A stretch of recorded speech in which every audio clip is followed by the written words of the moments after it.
Hi everybody, welcome to the virtual opening of American by Craft, the furniture of Olof Althin, here at the American Swedish Historical Museum in Philadelphia.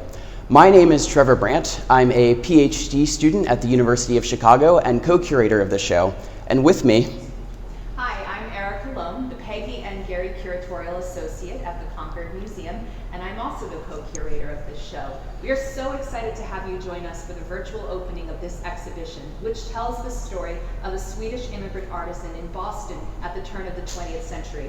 Olof Althin came to Boston in 1881 and began a remarkable career as a cabinet maker, servicing Boston's elite consumers, antique dealers, and collectors. Throughout his career, he designed beautiful furniture, some of which we have here in this gallery. We also have his designs and complete workbench and tool set. Taken together, this shows the complete world of a cabinet maker working in an industrious, artistic environment at the turn of the 20th century. So let's get started. Here in the first section of our exhibition, I'll talk just a little bit about Olof Althin's early education in Sweden in the guild system, which was still a part of the cabinet making tradition through about the 1880s. Althin was born in 1859. He was one of 11 children, and it appears that as early as the early 1870s, he had apprenticed with a local cabinet making shop in a city in southern Sweden. The traditional Swedish guild system had been basically transforming from the 1840s through the 1880s. So Althin was really catching the guild system at the dying end as it transformed into more of a system of regional handicraft associations rather than the stringent top-down system of the guilds. Althin immigrated to Boston from Gothenburg in 1881. It appears that he did not have any family in Boston, so his reasons for emigrating were likely economic. When we look at the case a little bit here, we can see some of his family photos. So we have him here as a young man, a picture taken in Gothenburg in 1881, just before he left. Gothenburg in the 19th century was the primary port of departure for immigrants leaving Sweden and coming to the New World. To the left, we have a photo of Althin and his wife, Beata, or Anne. She was also a Swedish immigrant, and they married early on, early after his immigration to Boston, and had a daughter, Bessie, in 1888. Early on in his immigration, Althin found work in a cabinet-making shop in Boston, and within only 5 years, he had amassed enough capital to open his own shop.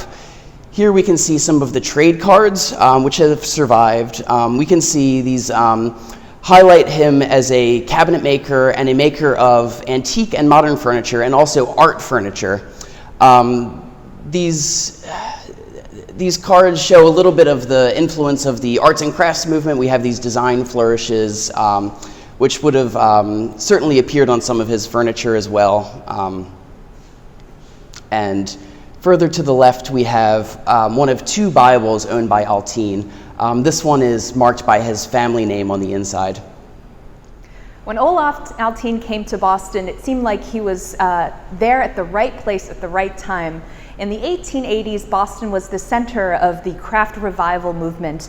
The arts and crafts scene was taking place here, propelled along by an exclusive cohort of educators, designers, reformers, and educators, and all of them advocated for a return to traditional craftsmanship in both design and in making furniture. And this was in response, of course, to the forces of industrialization after the Civil War, which had really taken the furniture trade and mechanized it and had brought it west. So far fewer small cabinet shops remained in Boston, but Boston was also a very good market for the type of boutique furniture that Althin would end up creating. Because of that strong local market sustained by these same proponents of the arts and crafts movement, they wanted beautiful handmade art furniture.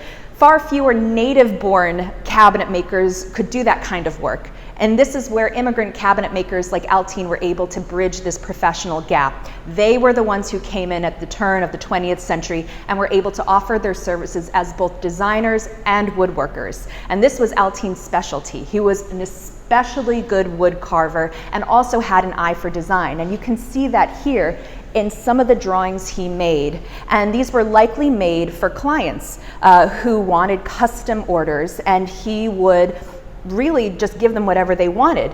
Althin's strength as a designer was his versatility. He was able to emulate and improvise and create in a variety of styles popular in the late 19th century and early 20th century. This was a period of historic revivalism. Popular styles included classical, neoclassical, Victorian, arts and crafts, Louis XVI. And as you can see in the variety of designs here, he was able to pretty much pick up any style and run with it. And you'll notice too his trademark wood carving skills. Almost every surface of his designs are embellished, and that would translate to beautifully carved furniture. In this section, we have a truly remarkable series of objects: Olof Althin's workbench and his tools, which have been passed down through the family for generations. This series of tools and the workbench reveal that Althin's shop was really a small-scale one, which was powered largely by hand, not mechanization, though mechanized processes were used for simple tasks such as planing, cutting wood, and sanding. Althin very likely brought these tools with him from Sweden to North America, and this is revealed by the degree to which these tools are actually stamped with Althin's initials.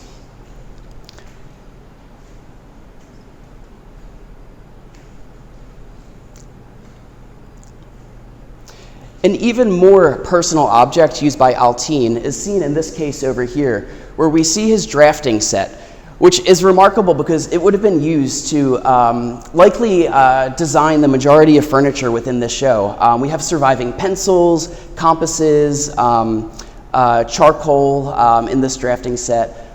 So it's really truly a remarkable object connected to all of the objects within this show. I mentioned that Althin had worked primarily in a small-scale shop, and this is really highlighted by his surviving time book, which reveals that there were only approximately 6 to 10 workers in the shop at any given time. The time book reveals workers' names such as Lofstrand, Anderson, very typically Scandinavian names, which suggests Althin hiring from within his ethnic group, which was very common in the late 19th and early 20th centuries. Althin's workers really worked on a piece for an extended period of time. This wasn't like a factory with workers working on very specific parts of a project. His workers might have had as many as 150 to 200 hours on a chest or on a series of objects. So it was truly a small-scale shop. Not everything was able to be done in-house, though, and here we see some of the marquetry. This was a much more complex process. Largely, Althin would have contracted such work out to other Scandinavian firms within Boston, and we see that within the bill of sale here, which reveals work done by N. Berg, who is another architectural woodcarver operating out of Boston. Behind me is a glimpse into Olof Althin's wareroom, which I think doubled as a showroom for potential clients. Althin did not necessarily make stock furniture for retail, but he did invite potential customers in to view the furniture on display, and through that they could place a custom order. One of the more remarkable pieces we have on exhibition is this beautifully carved oak chest. Althin made this chest purely for show. It was there to advertise his and his workers' skill with a chisel. And you can see almost every inch of surface is embellished with carving. Althin drew from a number of design sources, including English furniture of the 1600s, medieval design, and his own native Swedish folk styles. He was also very attentive to changing tastes in Boston as the Victorian popularity waned in favor of a colonial revivalism. And so you can see flanking this beautiful oak chest are 2 examples of Althin's attempt to emulate the neoclassical furniture of the late 18th and early 19th century. And like most craftsmen of the day, he doesn't necessarily copy directly from the source. You can see in the design of the splat for one of these chairs, he's kind of improvising a sort of Hepplewhite style, but this one over here is a bit more exact. It appears as though he was looking at a North Shore Salem piece of furniture, possibly one carved by Samuel McIntyre, and in this case we see that he is actually reproducing an antique. And so really this came down to what the customers desired, if they wanted something that looked historical or that was an actual authentic copy of an antique. He could do both. Olof Althin came to Boston during what was the beginnings of this larger cultural and ideological movement now known as the Colonial Revival. Driven primarily by the white and wealthy descendants of New England's early colonists, the Colonial Revival movement was characterized by a need to preserve America's earliest architecture and artifacts out of a reaction to the encroaching forces of urbanization, industrialization, and of course, immigration. Now, the ironic thing is that the markets that grew up around the Colonial Revival, key being the antique market, really relied on immigrant labor. For example, the ability to take an old piece of furniture found somewhere in a barn or an attic and then transform it into an antique took a very specialized set of skills. And these were skills that not every native-born cabinet maker had due to the decline of the traditional apprenticeship system.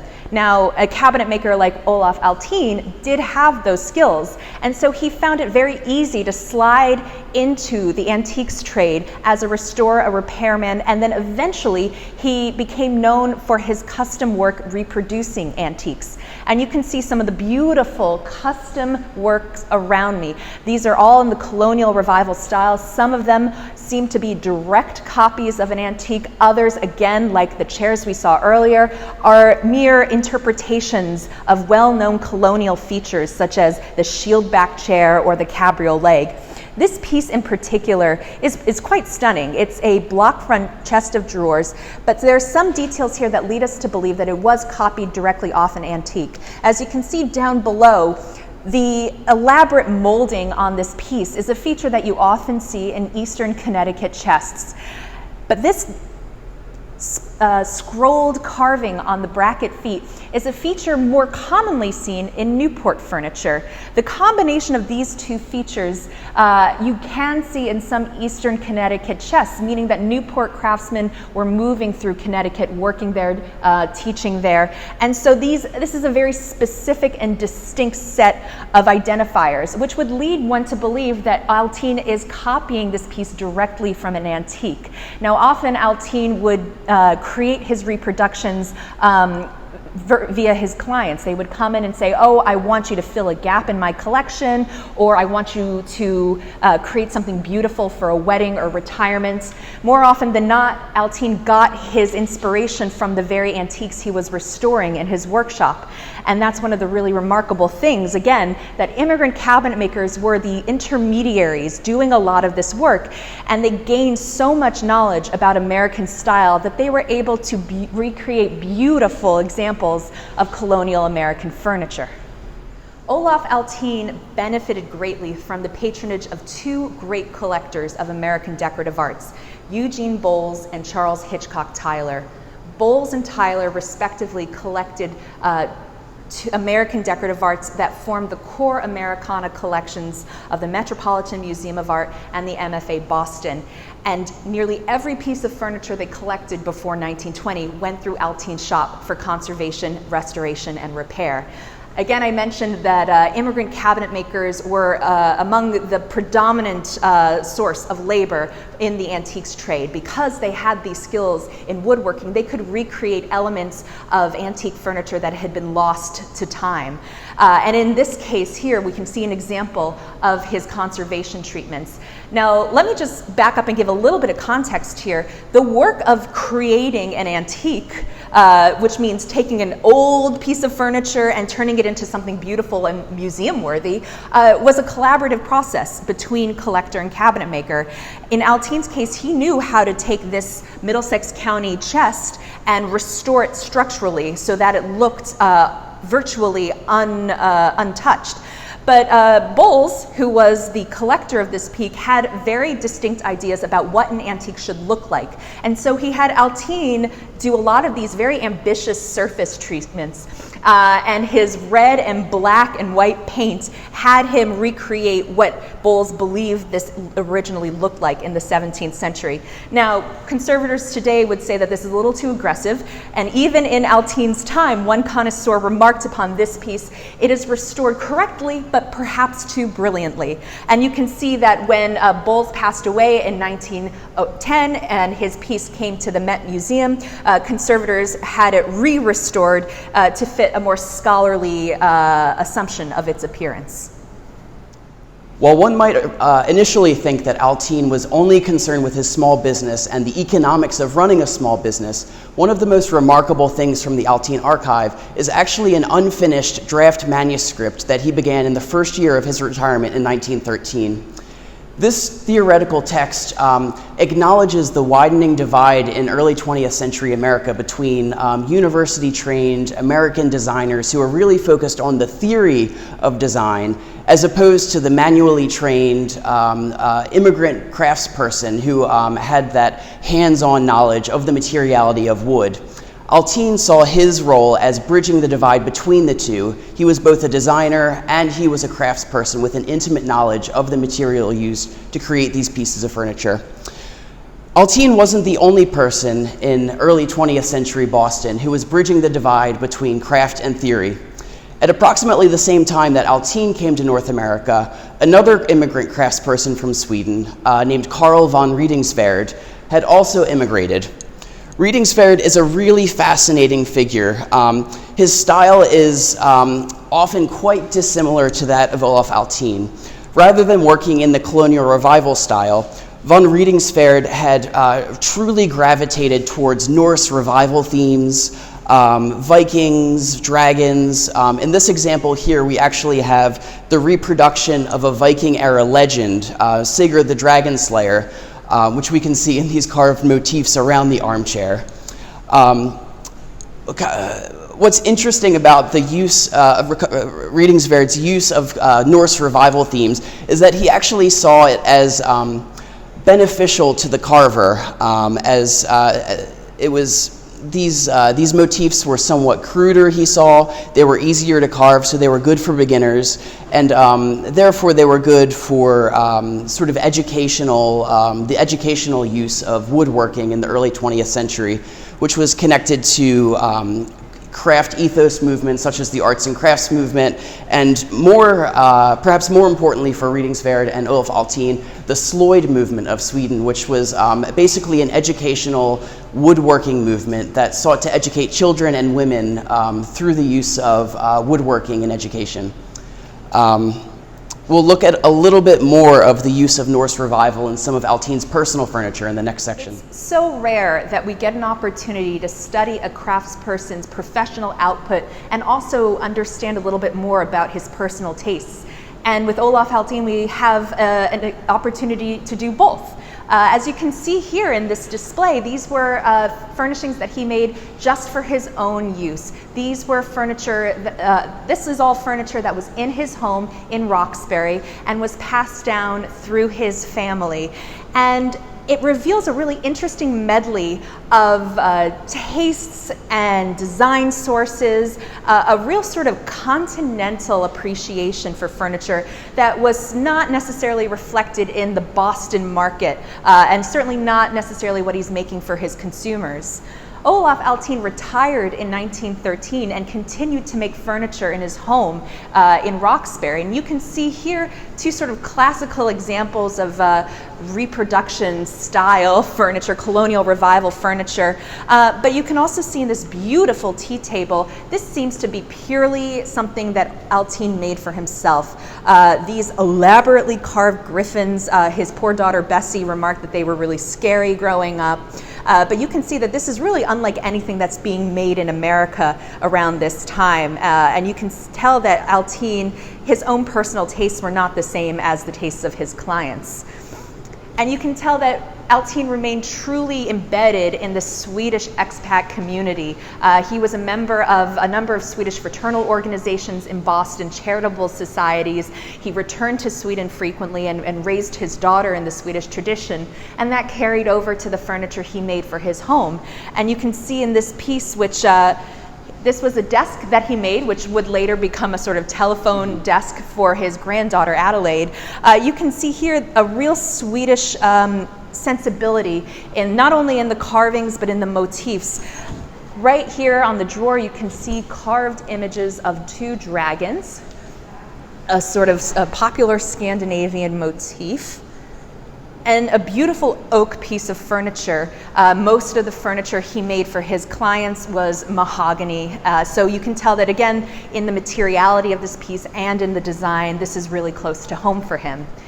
And we wanted to end with this piece here because we wanted to discuss Althin's legacy. In the sense that he is not so remarkable professionally, he is like one of the dozens, hundreds, thousands of immigrant craftspeople who came to the United States between 1880 and 1920 and found a career for themselves in the furniture trade. What is remarkable is the survival of everything you've seen in this gallery, and that is really an act of dedication and love on behalf of his family. And we want to thank his surviving family members for being such good friends of the Swedish Museum in lending their furniture for us to show in this exhibition. And we would like to thank all of you for joining us this evening. Thank you.